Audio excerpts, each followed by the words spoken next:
We don't represent fraudsters, liars, stealers, cheaters. But yes, there are people that are overburdened, debt-laden, made promises they couldn't keep. But there's a very stark difference, stark contrast between a fraudster and someone that just did bad business things. And what we see in our practice as lawyers in general is that people who are aggrieved want to say everything's a fraud. Which is not. Which is not.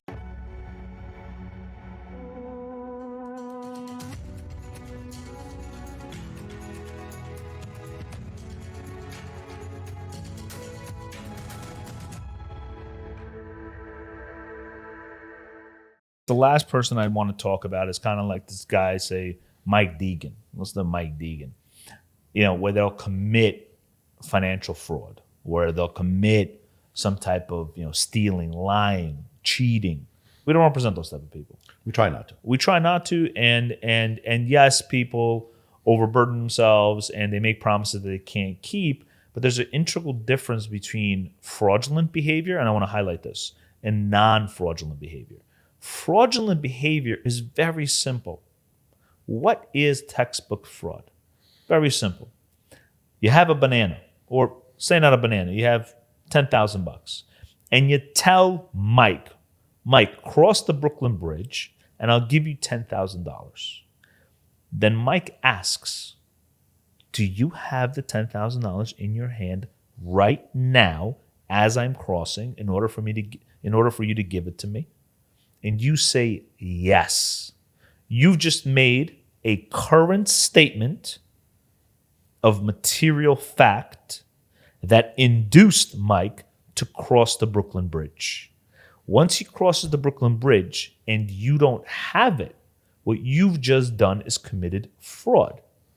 It's not a break of a promise. The break of a promise is much different. Sure. Fraud is knowing that it's materially false, that you don't have the $10,000. You make that person cross the bridge, Mike, and then you tell Mike, "Oh, sorry, I don't got it." That is fraud. Now, people are going to say, "Well, people tell us all the time the aspect of the advent of getting." No, there's a difference between cash flow and you don't have it once you promise it. Okay, there's a difference between a breach of contract. Right? So fraud is not people that we want to represent in the bankruptcy context. But why, Robert? Because in a bankruptcy context, fraudsters are... Well, they're pigs and they get slaughtered. Why are they pigs and why do they get slaughtered? Tell me about that. Because that's what happens. Pigs do get slaughtered. You can't be piggish. I mean, you lie to people, there are consequences, even in business. You defraud them, you're stealing their money. Even if it's not criminal, it's still something that doesn't allow you to get out of. In an individual capacity, if somebody defrauds a creditor and goes into a individual bankruptcy, those kind of claims will survive bankruptcy. So really, you can't discharge. You can't discharge fraud. You can't discharge malicious torts. Tell me about the malicious torts. Tell me about. Give me some examples. We have a client right now. Real tort, where somebody is tort. Talk about Dr. Injury. Talk about Dr. Dougal. Well, I had a doctor client years ago who breached a contract with a medical practice where they were not supposed to work for another company, a competitor. And this client knowingly went out of their way to get a job with the competitor. And then this person went into bankruptcy. And the prior practice sued her as a malicious tort because they said that injury to their business by going to work for a competitor, taking business away from them, was an intentional infliction of emotional distress, of injury. They equated financial injury to a tort. And because it was done knowingly, they wanted to assert that it was malicious. And in a bankruptcy context, when most debtors, especially on the individual level, don't have money to pay their creditors, a claim that survives is a problem because now that claim's still going to have to get paid. When you go into bankruptcy and the creditor tries to sue to block the dischargeability of their debt, most debtors can't fight those lawsuits and you end up having to settle. So fraud in bankruptcy is never good. It's something that will not get discharged. It will survive. It'll be with you survive, forever. And it could be with you for as long as somebody can get a judgment. So 10, 20 years if they can get a judgment. And it's renewed in 20 years. So bankruptcy isn't a useful tool for those people. But So you can't commit fraud and go bankrupt. I wish I could say that clear cut. Plenty of people commit fraud and go bankrupt. The question is, can they get away with it? So we've got a couple of cases here in the office where, in my opinion, a client committed fraud. I don't know for certain, but they got their discharge. Why? Because there was no single creditor that had the financial wherewithal that they wanted to bring it to the bankruptcy court to have that claim survive. And then we've got another client who defrauded maybe 40 people, and there are 5 people that have come forward and said, we don't want this guy to get the discharge of our debt, and we're going to fight him. It sometimes depends upon how much money the other side has, but fraud is always messy. And it's not a good basis for you to consider, to believe that you're entitled to some sort of protection by the bankruptcy court, so that you can come out and do business again. Right. And a lot of people do ask us that, and we're like, guys, we don't condone that behavior. We don't represent fraudsters, liars, stealers, and cheaters. But yes, there are people that are overburdened, debt laden, made promises they couldn't keep. But there's a very stark contrast between a fraudster and someone that just did bad business things. And what we see in our practice as lawyers in general is that people who are aggrieved want to say everything's a fraud. Which is not.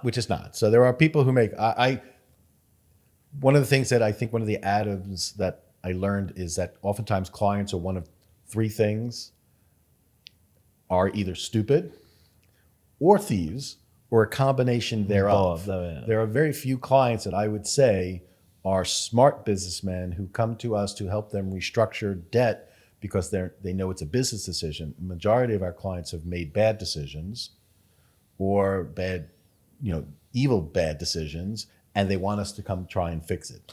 One thing I'll tell you about timing. Let's talk about timing. It's very crucial about timing because clients come to us, and we'll have a billionaire client. Let's name this person Stephanie, okay? Stephanie comes to us. She has a gold and mining business, all right? And this person is making $200, $300 million a year. Gold prices are down. Diamonds are, everybody's getting the fake diamonds now, and she has real diamonds. So the market's down, 60%, 70% down, can't pay. The concern they have is, I don't want to let go of my business yet. Leo, can you buy me, or can your firm buy me 4 quarters of time or 5 quarters of time? We employ out-of-court restructuring. Our famous CPLR 5240 gets you 60 to 90 days. Our, litigation or stays in appeals court gets you another 60 to 90. We could move the needle. But what I found is the more time goes on, the less opportunity there comes. Why?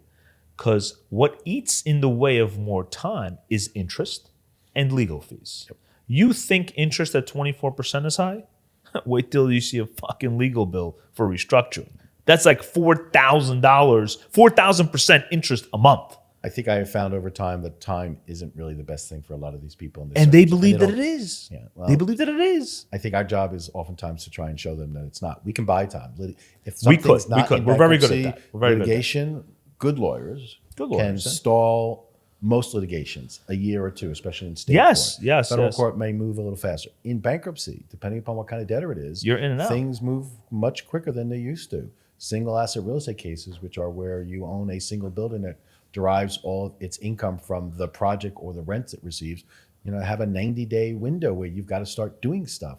So clients which want time need to be sometimes re-educated to show that time isn't really what you need. What you need is a answer to your solution and a way within which a mechanism to make that answer happen. And I think that's what we try and bring to our clients, are not just the potential answers, but a way to get that action done.